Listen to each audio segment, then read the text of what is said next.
ఈరోజే సోమవారం ఆ మహాశివయ్యకు ఎంతో ప్రీతికరమైన విశిష్టమైన రోజు.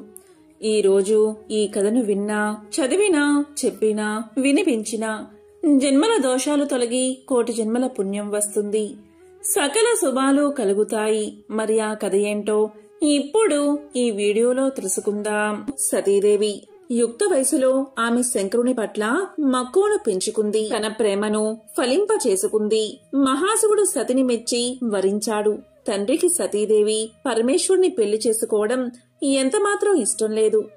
అయినా సతీదేవి ఏమీ లక్ష్య పెట్టకుండా వివాహం చేసుకుంది. శివుడు ఏమీ లేని బికారి అని, శ్మశానంలో తిరుగుతాడని, శరీరం మీద బూడిద తప్ప మరేం ఉండదని దక్షుడికి చాలా చిన్నచూపు.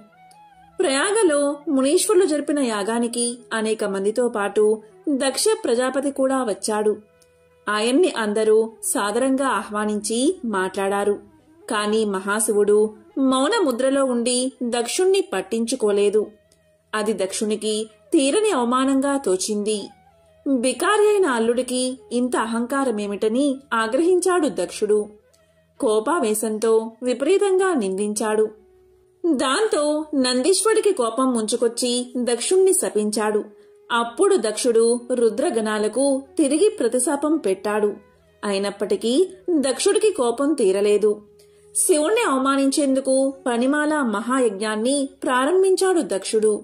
ఆ యజ్ఞానికి అందరినీ ఆహ్వానించాడు. కాని కూతురైన సతీదేవిని, అల్లుణ్ణి పిలవలేదు. తండ్రి యజ్ఞం తలపెట్టింది శివుణ్ణి అవమానించేందుకు అని సతీదేవికి తెలియదు కదా. తమను యజ్ఞానికి పిలవనందుకు ఎంతో బాధపడింది. కాని పుట్టింటి వాళ్ళు పిలిచేదేమిటి అని తనకు తానే సర్ది చెప్పుకుంది. అప్పుడు పరమేశ్వరుడు ఇలా పలికాడు. చూడు సతీ, నీ తండ్రి నన్ను కాదు కదా, కనీసం కూతురివైనా నిన్ను కూడా పిలవలేదు. పిలవని పేరంటానికి వెళ్లడం తగదు. వెళ్తే నీకు పరాభవం తప్పదు అంటూ వారించినా వినకుండా నచ్చ చెప్పి వెళ్ళింది. శివుడు ఎన్ని విధాలా చెప్పినా వినిపించుకోలేదు సతీదేవి. పుట్టింటి మీద మమకారాన్ని చంపుకోలేకపోయింది. దక్ష యజ్ఞానికి వెళ్లి తీరతానని పట్టుబట్టింది. అంగీకరించక తప్పలేదు శివుడికి. సరే వెళ్ళు అన్నాడతను. సతీదేవి ఒంటరిగా బయలుదేరింది. ఆమె అలా ఒంటరిగా బయలుదేరడం ప్రమదులకి ఆందోళన కలిగించింది. ఇంతమంది ఉన్నా ఎవరూ లేని దానిలా సతీదేవి ఒంటరిగా పుట్టింటికి పయనమవడం బాధ కలిగించింది వారికి. కాలినడకన వెళ్తున్న సతీదేవిని చూసి కళ్ళు చెమర్చుకున్నారు. తప్పు, ఇది భావ్యం కాదు అనుకున్నారు. కూడబలుక్కున్నారంతా. కానుకలు, వాహనాలు, వాయిద్యాలు సమకూర్చుకున్నారు. ఈలోపు సతీదేవిని చక్కగా అలంకరించారు. నంది వాహనంపై కూర్చోబెట్టారు. పదమ్మ అంటూ ఆమె వెంట తరలి వెళ్లారు. అంతా దక్షుని యజ్ఞవాటికకు చేరుకున్నారు. యజ్ఞం మహావైభవంగా జరుగుతోందక్కడ. సమస్త దేవతలు, మునులు కొలువుదేరి ఉన్నారు. అంతటా వేదఘోష వినవస్తుంది. చూసి పొంగిపోయింది సతీదేవి. యజ్ఞశాలలోకి ప్రవేశించింది. అయినవారు, అమ్మవంకవారు గుంపులు గుంపులుగా ఉన్నా సతీదేవిని ఒక్కరూ వచ్చావా తల్లి అంటూ పలకరించలేదు. పలకరిస్తే ప్రమాదం అన్నట్లుగా ఊరుకున్నారంతా. దక్షుడు అస్సలు పట్టించుకోలేదు. కన్నెత్తి కూడా కూతుర్ని చూడలేదు. బాధపడింది సతీదేవి. తల దించుకుని నిలబడింది. అంత దూరం నుంచి తల్లి గమనించిందది. పరుగున వచ్చింది. సతీదేవిని గట్టిగా కౌగిలించుకుంది. వచ్చావా తల్లి, రావేమో అనుకున్నాను అంది. ప్రయాణం చేసి అలసిపోయినట్లున్నావు అంది. చీర కొంగుతో కూతురు ముఖాన్ని తుడిచింది. తల్లి ఎప్పుడైతే సతిని చేరదీసిందో అప్పుడు ఇక ప్రమాదం లేదనుకుని తోబట్టువులంతా చుట్టుముట్టారామెను. అభిమానంగా పలకరించారు. రారా అంటూ సరసన కూర్చోబెట్టుకునేందుకు సిద్ధపడ్డారు. కూర్చోలేదు సతీ. కళ్ళెరజేసుకుని నిలబడింది. అమ్మ అక్కున చేర్చుకుంది.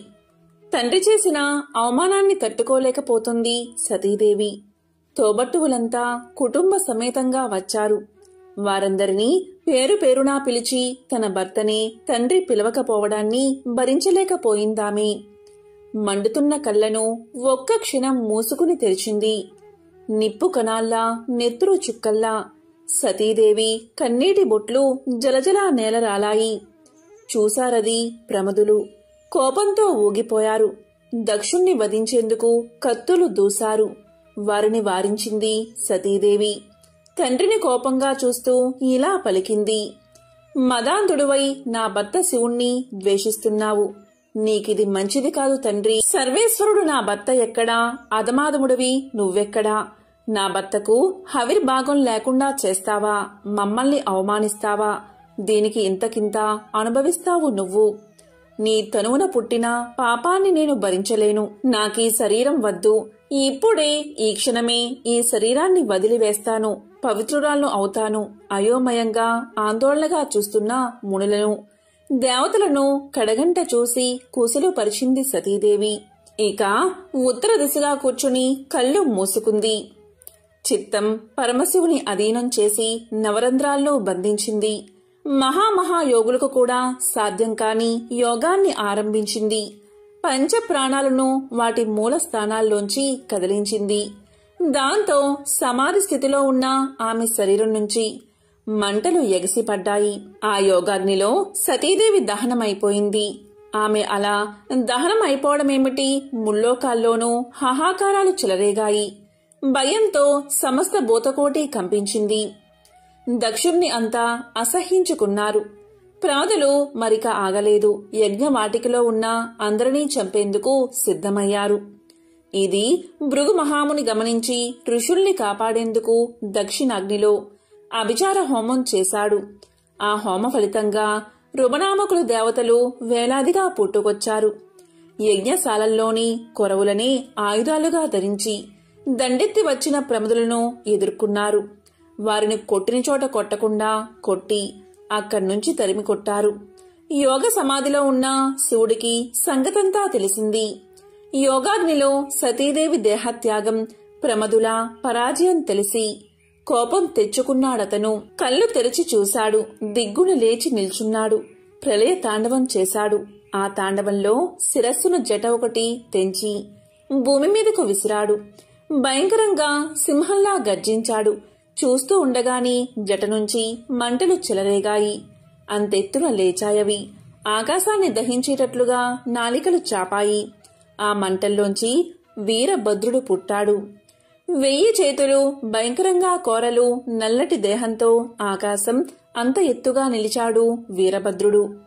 నిప్పులు చెరుగుతున్న 3 కళ్ళు, అగ్నిజ్వాలల్లా ఎగిసిపడుతున్న జటలు, 1000 చేతుల్లోనూ త్రిశూలాది ఆయుధాలు, మెడలో కపాల మాలికలతో అరివీర భయంకరంగా ప్రత్యక్షమయ్యాడు వీరభద్రుడు.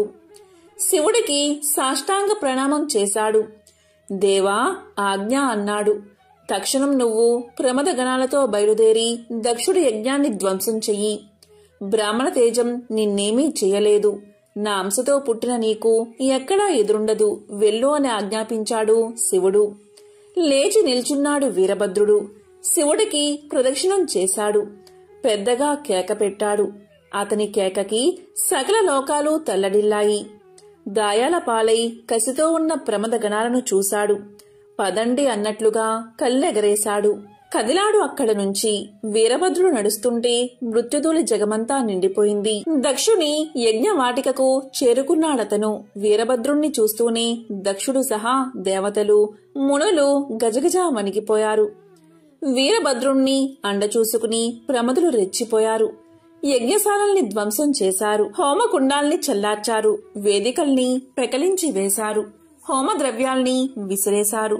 ముళ్లను దేవతలను కసితీరా కొట్టి తిట్టి బాధించారు. కళ్ళెదుట భర్తలు చావుదెబ్బలు తింటూ ఉంటే చూడలేక మునిపత్నులు, సురాంగణలు చేతుల్లో ముఖాలు దాచుకుని పరిగెత్తారు అక్కడ్నుంచి.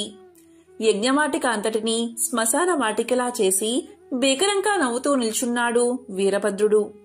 వెన్నెచ్చి పారిపోతున్న దక్షుడి చేతులు చాచి అందుకున్నాడు వీరభద్రుడు. బంతిలా అతన్ని కింద పడేశాడు. లేవకుండా అతని రొమ్ము మీద కాలు ఉంచి మట్టిని తొక్కినట్లుగా తొక్కి పారేశాడు. కత్తితో శిరస్సు ఖండించాడు. తెగిపడ్డ శిరస్సును చేతిలోకి తీసుకుని చూసి ఆనందించి దానిని దక్షిణాగ్నిలో హోమంలో వేసేశాడు. దక్ష సంహారంతో వచ్చిన పనైపోయింది. ప్రమదులతో మరలిపోయాడు వీరభద్రుడు. కైలాసానికి చేరుకున్నాడు. సతీ వియోగ తప్తుడైన శంకరుడు విరాగభావంతో కైలాస శిఖరంపై తపస్సు ప్రారంభించాడు. అదే సమయంలో తారకుడు అనే రాక్షసుడు బ్రహ్మ గురించి తీవ్రమైన తపస్సు చేసి మరణం లేకుండా వరాన్ని పొందాడు. పుట్టిన ప్రతి ప్రాణి గిట్టక తప్పదు. సురులకు తప్ప అసులకు ఆ వరం ఇవ్వకూడదు కాబట్టి మరేదైనా వరం కోరుకోమన్నాడు బ్రహ్మ. సరే అన్నాడు తారకుడు. శివుడికి పుట్టిన సంతానం, అందులోనూ 7 ఏళ్ల బాలుడి చేతిలో తప్ప మరెవరి చేతిలోనూ మరణించినటువంటి వరం కోరుకున్నాడు తారకుడు. ఎందుకంటే శివుడి భార్య సతీదేవి పిలవని పేరంటానికి వెళ్లి తన పుట్టినింట భర్తకు జరిగిన అవమానానికి తట్టుకోలేక యోగాగ్నిలో దహించుకుపోవడంతో శివుడు సతీ వియోగ దుఃఖంతో విరక్తుడై ఉన్నాడు. అటువంటి సమయంలో శివుడికి పుత్రులు పుట్టడం అసంభవం కాబట్టి తన మరణం కూడా అసంభవమే అన్న ధీమాతో ఆ విధమైన వరం కోరుకున్నాడన్నమాట. సరే అన్నాడు బ్రహ్మ. అసురజన్మ కావడాన పుట్టుకతోనే సంక్రమించిన బలానికి ఈ వరబలం తోడు కావడంతో తననెవరూ జయించలేరు అన్న ధీమాతో తారకాసుడి ఆగడాలు తట్టుకోలేని విధంగా తయారయ్యాయి. వాడికి మిత్రుడైన సూరపద్ముడు కూడా జతయ్యాడు. ఇద్దరూ కలిసి దేవతలను, మానవులను, మునులను, సాధు ప్రాణులందరినీ నానా హింసలకు గురిచేయసాగారు.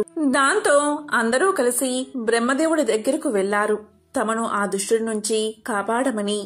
ఆ రాక్షసుడి నొసట రాతరాసిన విధాతకు తెలియదా వాడినెలా సంహరించాలో?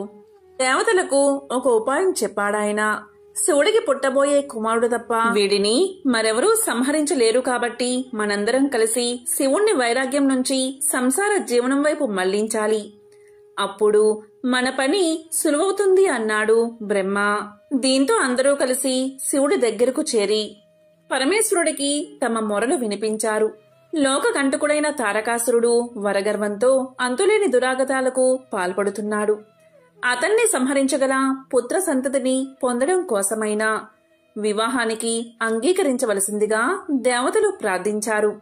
వారి ప్రార్థనలు విని కూడా పరమేశ్వరుడు తన నిర్ణయాన్ని మార్చుకోలేదు. తపస్సు చేసుకుంటూ తన జీవితాన్ని కొనసాగిస్తానని సమాధానమిచ్చాడు. దీంతో దిక్కుతోచని బ్రహ్మాది దేవతలు వైకుంఠానికి వెళ్లి తమ దుస్థితిని విన్నవించారు. అప్పుడు విష్ణువు దేవతా వర్గంతో కలిసి పరమేశ్వరుని ప్రార్థించారు. పరమేశ్వరుడికి భార్య కాదగిన శక్తి స్వరూపిణి అయిన కాంతగా అవతరించవలసిందిగా దేవతలంతా దేవిని ప్రార్థించారు. వారి ప్రార్థనలు ఆలకించిన జగన్మాత దేవతలకు అభయాన్ని ఇచ్చింది. అమిత భక్తితో చిరకాలంగా తన్ని సేవిస్తున్న హిమవంతుని పుత్రికగా జన్మించగలనని ప్రకటించింది. ఆ మాటలకు హిమవంతుడు ఉప్పొంగిపోయాడు. అమ్మా, నా ఇంట బిడ్డగా జన్మిస్తానని అనుగ్రహించావు. అయితే బిడ్డగా జన్మించిన నిన్ను నేను అర్థం చేసుకుని తగిన విధంగా ప్రవర్తించగల వివేకాన్ని ప్రసాదించు తల్లి అని హిమవంతుడు దేవిని ప్రార్థించాడు. అంతటా ఆమె హిమవంతుడికి భక్తి, జ్ఞాన, వైరాగ్య, యోగ సాధనాలను వివరించింది. ఈ విధంగా సతీదేవి పర్వతరాజైన హిమవంతుడికి పుత్రికగా పుట్టింది. పర్వతరాజు పుత్రిక కాబట్టి పార్వతి అయిందామే. ఆమెకు చిన్నప్పటి నుంచి శివుడంటే వల్లమాలిన భక్తి. ఆ భక్తి కాస్త ఆయన్ను పరిణయం చేసుకోవాలి అనేటటువంటి అనురక్తిగా మారింది. సాక్షాత్తు పరమశివుణ్ణి పతిగా పొందాలంటే మాటలా మరి. అందుకే తపస్సు చేయడం మొదలుపెట్టింది. దీంతో దేవతలు శివుణ్ణి వైరాగ్యం నుంచి సంసార జీవనం వైపు మళ్లించాలి అనుకున్నారు. అందుకు సమర్థులు ఎవరని వెతగ్గా మన్మధుడు ముందుకొచ్చాడు.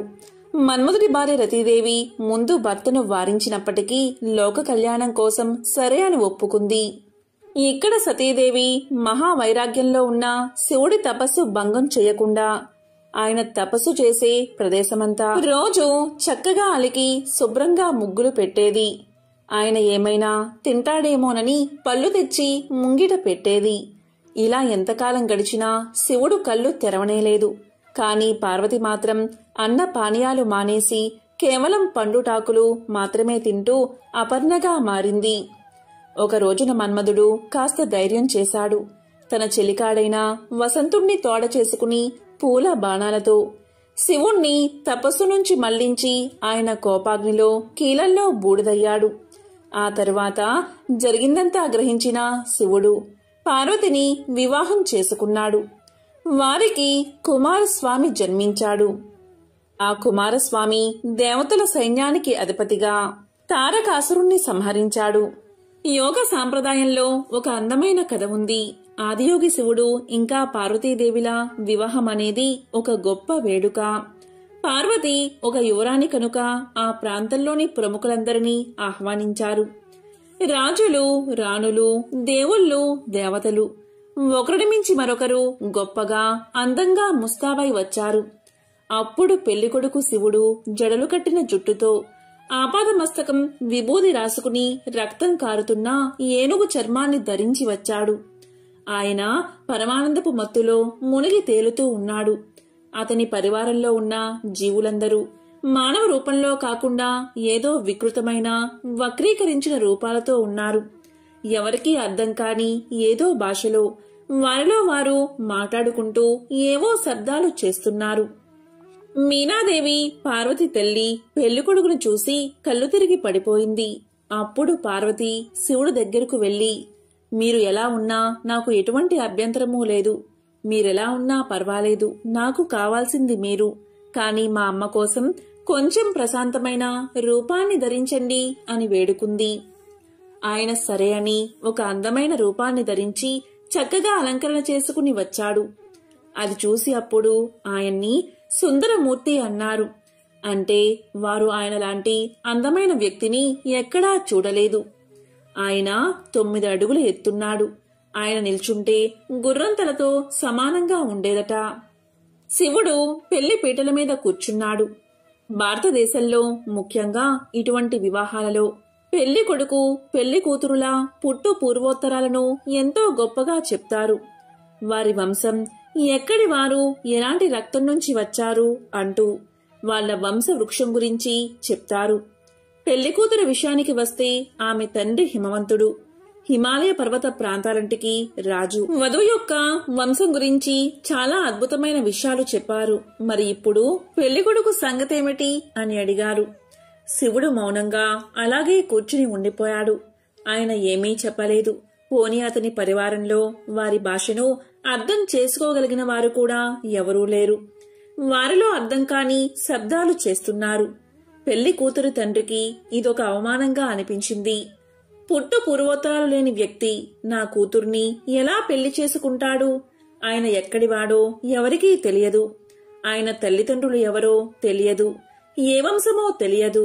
ఈ వ్యక్తికి నా కూతుర్నిచ్చి ఎలా పెళ్లి చేయను అంటూ కోపంతో లేచాడు. పెళ్లికి అతిథిగా వచ్చిన నారదముని తన ఏకతారా పట్టుకుని ముందుకు వచ్చాడు. ఏకతార అనేది ఒక్కటే తీగ ఉండే ఒక సంగీత వాయిద్యం. ఆయన తన ఏకతారాతో టంగ్ టంగ్ టంగ్ అని శబ్దం చేశాడు. రాజుకు మరింత కోపం వచ్చింది. ఇప్పుడు ఏకతార ఎందుకు వాయిస్తున్నారు అని అడగ్గా నారదుడు ఇలా పలికాడు. ఇదే అతని మూలం.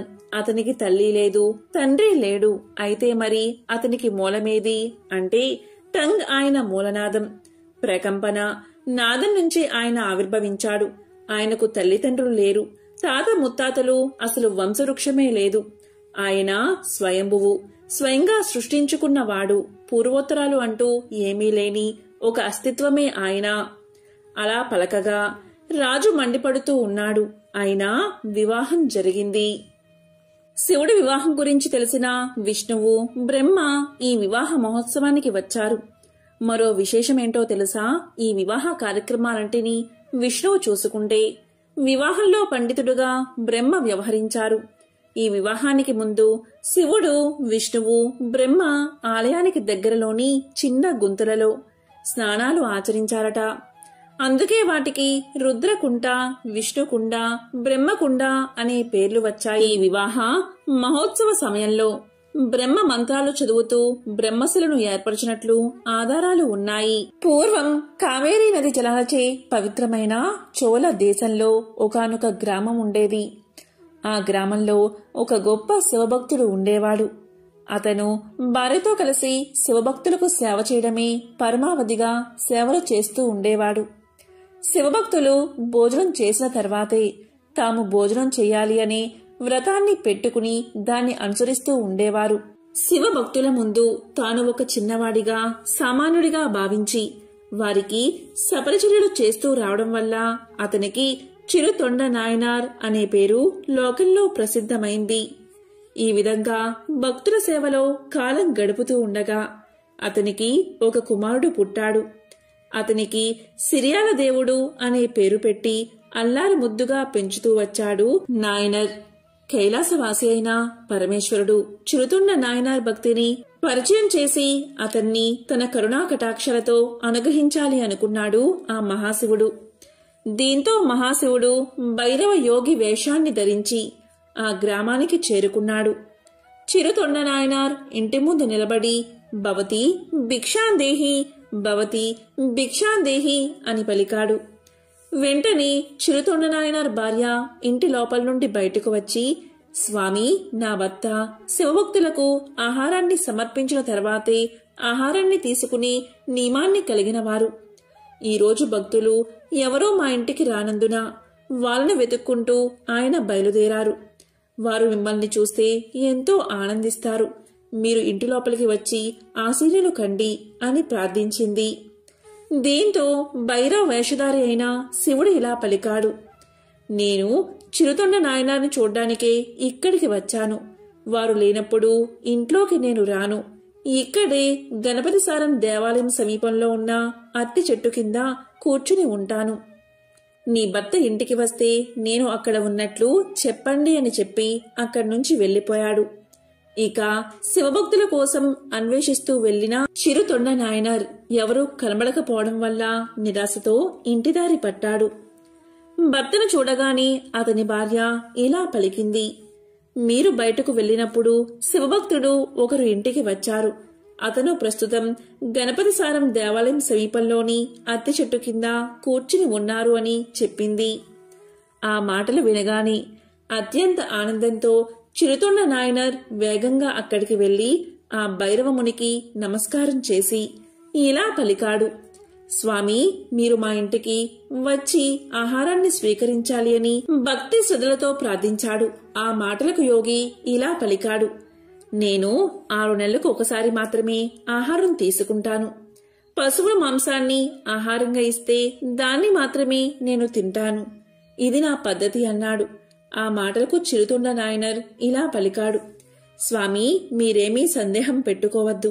నా దగ్గర పశువులు, దున్నపోతులు, పొట్టేళ్లు, మేకలు మందలుగా ఉన్నాయి. వాటిలో మీకు ఏది కావాలని చెప్తే త్వరగా దాన్ని వండి మీకు ఆలస్యం చేయకుండా నేను వడ్డిస్తాను అని చెప్పాడు. దాంతో చిరుతొండ నాయనార్ ప్రేమపూర్వకంగా మాట్లాడడం విన్న శివయోగి ఇలా పలికాడు, చిరుతొండ నాయనార్, నేను తినడానికి అడిగింది నీవు అనుకున్నట్లు పశు మాంసం కాదు, మానవ మాంసాన్ని నేను అడిగాను. మానవ మాంసాన్ని మాత్రమే నేను ఆహారంగా స్వీకరిస్తాను. అది కూడా 5 సంవత్సరాలలోపు పసి బాలుడై ఉండాలి. శరీర అవయవాల్లో ఎలాంటి లోపము లేనివాడై ఉండాలి. అటువంటి మాంసాన్ని మాత్రమే నేను తింటాను. అంతేకాదు, ఆ పిల్లవాడు తల్లిదండ్రులకు ఒకే ఒక్క కొడుకై ఉండాలి. ఆ పిల్లవాణ్ణి తండ్రి నరుకుతూ ఉండగా తల్లి గట్టుగా పట్టుకోవాలి. ఇద్దరూ ఈ పన్ని సంతోషంగా చెయ్యాలి. కంట్లో ఒక్క కన్నీటి బొట్టు కూడా కింద రాలకూడదు. ఎందుకంటే ఆ తల్లిదండ్రులు బాధపడితే ఆ పాపం నాకే చుట్టుకుంటుంది కదా. ఈ విధంగా వాడిన మాంసాన్ని నేను తింటాను అన్నాడు. ఆ మాటలకు చిరుతొండ నాయనార్ ఇలా పలికాడు, స్వామి, అదేమంత కష్టమైన పని కాదు. మీరు మా ఇంట్లో భోజనం చేయడం నా అదృష్టంగా భావిస్తున్నాను. నేను వెళ్లి వంట చేస్తాను అని చెప్పి వేగంగా ఇంటికి తిరిగి వచ్చాడు నాయనార్. భర్త రాక కోసం ఎదురుచూస్తున్న నాయనార్ భార్య గుమ్మం ముందు ఎదురుచూస్తూ నిలబడి ఉంది. భర్తను చూడగానే ఆమె ఎంతో సంతోషించింది. వెంటనే భర్త భార్యతో ఇలా పలికాడు, శివయోగి మన ఇంట్లో భోజనం చేయడానికి సమ్మతించారు. ఒక చిన్న పిల్లవాడిని చంపి ఆ మాంసాన్ని వండి అతనికి వడ్డించాలి. అతను 5 సంవత్సరాలలోపు బాలుడై ఉండాలి అని జరిగిందంతా చెప్పాడు. ఇక భార్య భర్త మాటలకు సమ్మతించి ఆలస్యం చేయకుండా గురుకులానికి వెళ్లిన తన కుమారుణ్ణి పిలుచుకురండి అని కోరింది. భార్య మాటలకు సంతోషించి నీలకంఠ నాయనార్ గురుకులానికి వెళ్లి కుమారుణ్ణి ప్రేమతో భుజాల మీద ఎక్కించుకుని ఇంటికి చేరుకున్నాడు. ఇక తల్లిదండ్రులు ప్రేమతో చివరిగా కుమారుడికి స్నానం చేయించారు. తలదువ్వి కొత్త బట్టలు తొడిగి చక్కగా అలంకరణ చేశారు. శివభక్తుడికి మాంసం చెయ్యాలని చెప్పి తల్లి కుమారుడైన సిరియాల దేవుణ్ణి కాళ్లను చేతులను తన 2 చేతులతో గట్టిగా పట్టుకోగా చిరుతొండ నాయనర్ కత్తితో దేహాన్ని ఖండించడం ప్రారంభించాడు. తల్లిదండ్రులు సంతోషంగా చేస్తున్న ఈ పనులు చూసి కుమారుడైన సిరియాల దేవుడు కూడా సంతోషంగా చిరునవ్వును చిందించాడు. ఇక చిరుతొండ నాయనర్ తలమాంసం వంటకు పనికిరాదని భావించి దాన్ని భద్రపరచమని చెప్పి మిగిలిన శరీర భాగాలను వేరువేరుగా వంటలుగా వండి ఆహారాన్ని సిద్ధం చేశాడు. ఇక చిరుతొండ నాయనర్ సంతోషంగా భైరవయోగి ఉన్న చోటకు వెళ్లి నమస్కారం చేసి, స్వామి, మీరు కోరినట్లుగా ఆహారాన్ని సిద్ధం చేశాము, భోజనానికి దయచేయండి అంటూ అతన్ని భోజనానికి ఆహ్వానించాడు. విశాలమైన అరటి ఆకును శివయోగి ముందు పరిచి వండిన వంటకాలను వరుసగా వడ్డించారు. వాటిని చూసిన శివయోగి ఇలా పలికాడు, నేను చెప్పిన విధంగా శరీరంలోని అన్ని భాగాలను వండారా అని ప్రశ్నించాడు. ఆ మాటకు ఆ దంపతులు ఇలా అన్నారు, తలమాంసాన్ని మీరు తినరని భావించి దాన్ని మాత్రం వండకుండా వదిలేశాము అని చెప్పారు. దానికి శివయోగి, అయ్యో ఎంత పని చేశారు, నేను ఇష్టంగా తినేదే తలమాంసం అనగానే ఆ దంపతులు ఎంతో బాధపడి తలను రోట్లో వేసి దంచి మాంసంగా వండి వడ్డించారు. అప్పుడు భైరవయోగి మరొక నిబంధన పెట్టాడు. అది ఏంటి అంటే, నాకు ఒంటరిగా కూర్చుని తినే అలవాటు లేదు, మీకు కొడుకు ఉంటే అతన్ని పిలవండి, నాతో కలిసి భోజనం చేస్తాడు అని ఆజ్ఞాపించాడు. అతను ఎక్కడా లేడని చిరుతొండ నాయనార్ చెప్పగా యోగి ఇలా అన్నాడు, లేదు, నీ కొడుకు ఇక్కడికి వస్తేనే నేను భోజనం చేయడానికి సాధ్యమవుతుంది, కాబట్టి నీ కుమారుణ్ణి గట్టిగా పిలవమని చెప్పాడు. ఆ విధంగా దంపతులు శివయోగి చెప్పినట్లు గట్టిగా సిరియాల దేవుణ్ణి పిలవగాని సిరియాల దేవుడు గురుకుల ఆశ్రమం నుంచి వస్తున్నట్లుగా పరిగెత్తుకుంటూ వచ్చాడు. ఇక తల్లి తన కొడుకు రావడం వల్ల అతన్ని ఆలింగనం చేసుకుని భర్త చేతులకు అందించింది. కొడుకు రావడం వల్ల ఇక శివభక్తుడు ఆహారాన్ని స్వీకరించాడు. వెంటనే భైరవ రూపంలో ఉన్న పరమేశ్వరుడు అదృశ్యమయ్యాడు. వెంటనే శివపార్వతులు అక్కడ ప్రత్యక్షమై వారి భక్తికి మెచ్చి ఆ ముగ్గురికి శివ సాన్నిధ్యాన్ని కలిగించారు. ఎంతో పవిత్రమైన విశేషమైన ఈ కథను ఈరోజు విన్నా, చదివినా, చెప్పినా, వినిపించినా సకల శుభాలు కలుగుతాయి. జన్మల దోషాలు తొలగి కోటి జన్మల పుణ్యం వస్తుంది. శివభక్తుడికి సంబంధించిన మరొక విశేషమైన కథను ఇప్పుడు తెలుసుకుందాం. చిదంబరానికి చెందిన తిరు నీలకంఠర్ కులం మరియు వృత్తిరీత్యా కుమ్మరి. శివభక్తుల పట్ల కూడా ఆయనకి అత్యంత గౌరవం ఉండేది. నీలకంఠ నాయనర్ మట్టితో అందమైన భిక్ష పాత్రలు చేసి వాటిని శివభక్తులకు ఉచితంగా అందించేవాడు. ఈ విధంగా భార్యతో కలిసి ఆనందంగా ఆదర్శవంతమైన గృహ జీవితాన్ని గడిపేవాడు. మహాశివుడు లోకాలను రక్షించడానికి గరళాన్ని మింగి నీలకంఠుడు అయినట్లుగా ఎప్పుడూ కూడా శివుణ్ణి నీలకంఠుడిగా ప్రార్థించేవాడు. అందుకే ఆయన్ని ప్రతి ఒక్కరూ కూడా నీలకంఠ నాయనర్ అని పిలిచేవారు. ఇన్ని మంచి గుణాలున్నా ఒక రోజున కామానికి వసుడై ఒక పొడుపుగత్తి ఇంటికి వెళ్లాడు. ఇంటికి రాగానే అతని భార్య ఈ విషయాన్ని పసిగట్టింది. హృదయం వేధిస్తున్నా దాన్ని బయటపడనీయక భర్తకు యోగ్యురాలైన భార్యగా సేవ చేస్తూనే దాంపత్య సమాగమాన్ని మనసులోనే వెలివేసింది. నాయనారుకు ఆమె చర్యలు అర్థం కాలేదు. ఒక రోజున కోరికతో ఆమెను సమీపించబోగా ఆమె నీలకంఠుడిపై ఆన పెట్టింది.